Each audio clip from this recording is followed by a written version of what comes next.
Marks the 60th anniversary of the invention of the polio vaccine, and at its peak back in the 1940s and 50s, polio paralyzed or killed over 500,000 people worldwide every single year. In 1957, a little boy from Scotland, South Dakota, caught this nasty virus which left him paralyzed. Today at 57, he's one of the youngest survivors of polio, and as I learned, 1 in a million.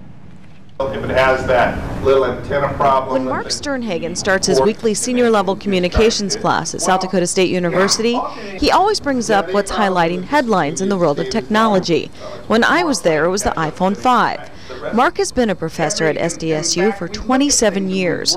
At the age of 57, he's also one of the youngest survivors of polio. When Mark was only 18 months old, he contracted the virus.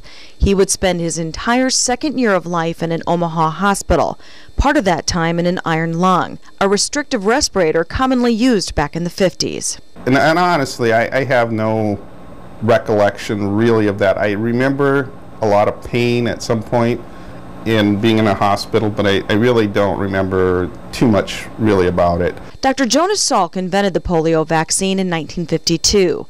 Mass inoculations of 4 million school children started in 1955.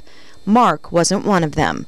When Mark got polio in 1957, that vaccine was hard to come by in his rural hometown of Scotland, South Dakota. Whenever they had it in town, they didn't have, I was either sick or something, and if you're sick you couldn't have it, and you know, stuff like that. So, and I know that it was in short supply because after they found out that's what I had, then a lot of people around were rushing to get. Those who were vaccinated, the impact was dramatic. In the 1910 polio epidemic, 6,000 people died in this country. 27,000 were left paralyzed. By 1957, the cases of polio had decreased to less than 6,000.